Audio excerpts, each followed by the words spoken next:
Are we living in a universe where we will get to see not just Tom Hardy's Venom, but also Topher Grace's Venom in Spider-Man No Way Home? Well, we have a lot of info to cover, but it's a lot more likely than you might have thought.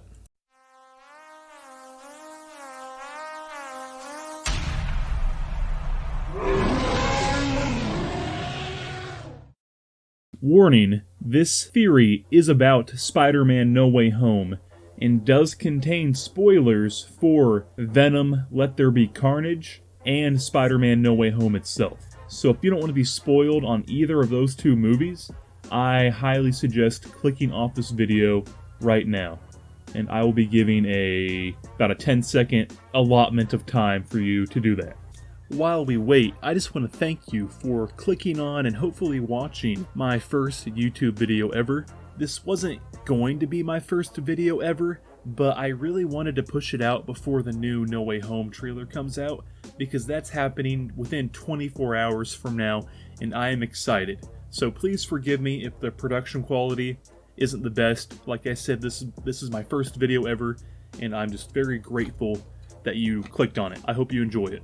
Okay, if you're still here, then you are interested in this theory, and without further ado, I believe we will be seeing Topher Grace's Venom, or at least his symbiote, from Spider-Man 3 in Spider-Man No Way Home, or at least the MCU, sometime soon after No Way Home. Now I know that might sound crazy to a lot of you, mainly because as revealed in the Venom Let There Be Carnage post-credit scene, we will in fact be getting Tom Hardy's Eddie Brock in Venom in the MCU. But hear me out, because I think I have a substantial amount of evidence that suggests that we very well might be getting Topher Grace's Venom in the MCU, if not Spider-Man No Way Home this December. The first piece of evidence comes from the Venom Let There Be Carnage post-credit scene. In the post-credit scene, Venom is explaining to Eddie that he possesses, quote, 80 billion light years of hive knowledge across universes, end quote. We then see that Venom recognizes Spider-Man when he sees Tom Holland's Spider-Man on the TV after Venom and Eddie are transported into the MCU. But how and why does Venom recognize Spider-Man? This version of Venom has never met any version of Peter Parker or Spider-Man, unless something happened between the first Venom movie and its sequel, but I don't think that's likely at all. That's not something they would just not show us. Some people have been quick to claim that Venom has knowledge of Spider-Man through the symbiote hive mind that he just mentioned in this post-credit scene. I believe this is closer to the truth, but still not quite there, as the hive mind is stated to share knowledge across universes, not necessarily, an entire multiverse. I believe there's a big difference, especially in the context of the MCU. And yes, I realize that a multiverse is just a collection of different universes, but when Venom described the hive mind, he says that it is comprised of light years of knowledge.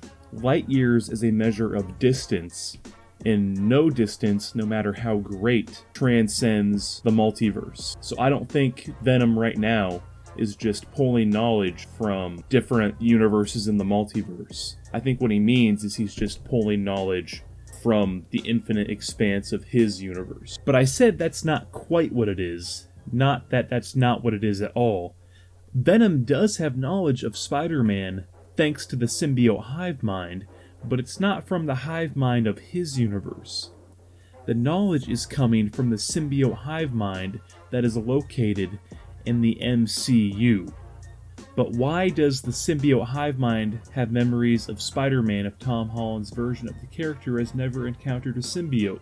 Well, much like how Tom Hardy's Venom has been sucked into the MCU, so has Topher Grace's Venom from Spider-Man 3.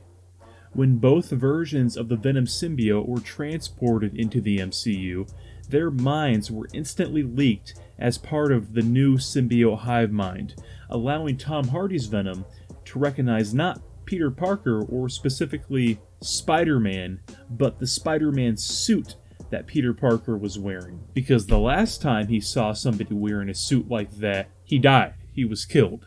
So seeing anything that resembles a Spider-Man suit means danger to him now. My second piece of evidence would be that it would fit in with the current trend of all the past Spider-Man villains being transported into the MCU at the moment of their death. Alfred Molina, the actor for Doc Ock, has stated that this is the case for his character in an interview that he did well before the first No Way Home trailer came out. He stated that his character's story picks up where it left off, in the river where he died in Spider-Man 2. In addition to this, the recent leaks of the Green Goblin costume that will be featured in No Way Home confirm that Willem Dafoe's character is being taken straight from the final fight in the original Spider-Man movie. This is evident by the fact that he's lacking his helmet, as he wasn't wearing it when he died, and his suit is still battle damaged and sort of hodgepodge, jury-rigged back together. The Venom symbiote, and possibly Eddie Brock being transported into the MCU right before they are incinerated by a pumpkin bomb thrown by Tobey Maguire's Spider-Man, matches up perfectly with this trend. As a little side note here, Topher Grace's Eddie Brock and Venom symbiote were technically separated when they were killed, so it's possible that his Venom symbiote may or may not be making the multiversal journey alone. Either way, this can be played into immediately with something like a confrontation between Topher Grace's Venom and Tobey Maguire's Spider-Man, or it can be saved for a post-credit scene or a later movie where only the symbiote was transported over, and Tom Hardy's Venom simply tracks down this new symbiote and assimilates it into his own.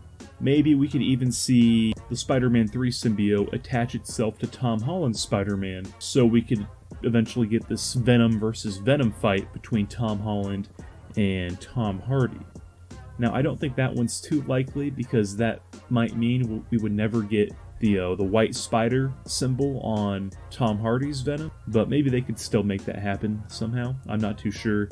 These fantasy scenarios aren't really what we're here for. So my next piece of evidence is that Topher Grace actually did an AMA here on Reddit back in September of this year. AMA standing for Ask Me Anything. It's sort of a public interview type situation where, a famous person or an actor or whatever will go on Reddit and start a thread where they just answer questions that people submit to them. While this AMA was mainly to promote the new ABC series Home Economics that Grace is starring in, he did reply to a Redditor asking him if he'd be in Spider-Man No Way Home. You can find that thread here. In this AMA thread, Reddit user Groucho, I'm not sure how you would say that, simply asked, "Are you in the new Spider-Man movie?" To which he got almost 1,000 upvotes. Topher Grace replied, "Please keep it between us, but yes, I am in it." The plot starts with Peter Parker, Tom Holland, bummed that everyone knows his identity, and then some crazy stuff happens with Doctor Strange, and Dr. Octopus, Alfred Molina, comes into his dimension. Then Electro and the Green Goblin hop out of one of those energy circle things, and they're like, "It's spider stomping time!" Then Tom Hardy and I pop out and battle each other, and I win. Obvi. It's like not even a fight, I just kick his ass immediately. Not to give too much away, but there are also some actors from the original 70s Spider-Man show, Aquaman, and Batman, Affleck, not Keaton, crossover. And thanks to Disney, Han Solo's ghost from Rise of Skywalker, and that Eve robot from WALL-E. Again, please keep this between us. Now, while it's obvious that he's joking around and having a bit of fun, it is interesting that he decided to, avoid giving a real answer. Now, I certainly might be looking too far into this, and he may very well just be having some fun, but I think him sort of dodging the question almost could maybe give some credence to him possibly having something to do with this movie. My final piece of evidence is that last year, it was reported that Sony was interested in bringing back Topher Grace as Venom. In October 2020, news site We Got This Covered reported that a source of theirs informed them that Sony was considering a return for Topher Grace's Venom. Now, normally, We Got This Covered is a site you should never believe. They are known for completely fabricating stories and headlines to get clicks. But this situation is a little weird, because they claim that the source that informed them of this Venom news is the same source that told them Ben Affleck would come back as Batman in The Flash before it was ever announced. And going back, it is true that they did report that Ben Affleck would be in The Flash before it was announced. Now, this could have just been a lucky guess on their part, but maybe there is a little bit of credence here. I'll have the story linked in the description below. Oh, and I will also have that AMA thread linked in the description below. Like I said, normally you should never really trust We Got This Covered, but I just found this to be a little interesting. So that's basically it. I wouldn't say I firmly believe that Topher Grace's Venom will be in No Way Home, but I think it's more likely than a lot of other people think. But as you've just listened to me go on and on about, there are multiple pieces of evidence that suggest he might be in the movie or in the MCU at some point. We don't know for sure, there haven't been any real leaks about it, but I would be very happy with it if it did happen. As of right now, there's barely over a month until the movie comes out, so it won't be long until we find out.